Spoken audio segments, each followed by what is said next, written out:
When does the bill go into effect? November 1st. November 1st. November Okay. 1st, yeah. And so at that point, women should expect that if they're referred for one of these additional diagnostic screenings, contrast enhanced mammogram, and I think there's a few others in there, then they would be able to access those follow-up services without having to pay out of pocket then. Right. And I mean, the high deductible is still okay. There's still some exclusions. But most women should be able to experience an expansion of access. And, when the bill passed, I took it to the breast center at St. Francis, which is right next to my surgeons. And I'm like, I told you this would happen, but, this is passed. And they're like, we're so pumped. We've been following it. And even within their own billing cycle and practices, they have been able to say, this is coming, but this is what is right now. So don't put this off, because we believe we can help you get it covered if we code it correctly to women. And so more women are getting tested. And so hopefully it'll help.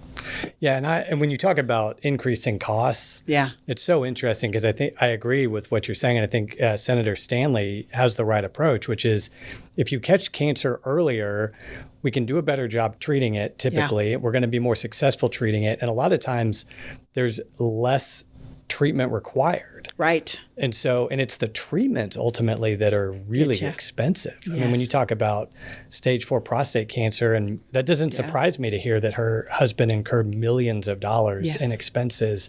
And so why not cover $600 or $800 or $1,200 for an exam to potentially prevent?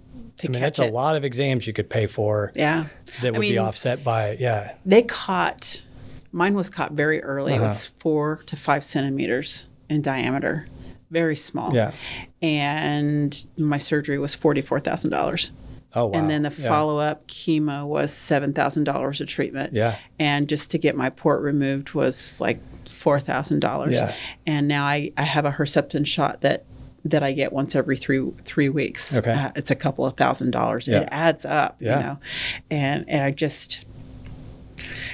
and that's early detection. Yeah, right. And there are millions of people in the United States that are in medical debt, and not by any fault of their own. Right. Just the nature of the system. Right. And we actually had a piece of legislation that we tried to get through this last session that said, medical debt cannot count against you on your credit report. Yeah. Because you can't really control it. Right. And even people who have socked away all the cash, it'll be gone in a second. Yeah. If you're spending it all on hospital bills. Yeah.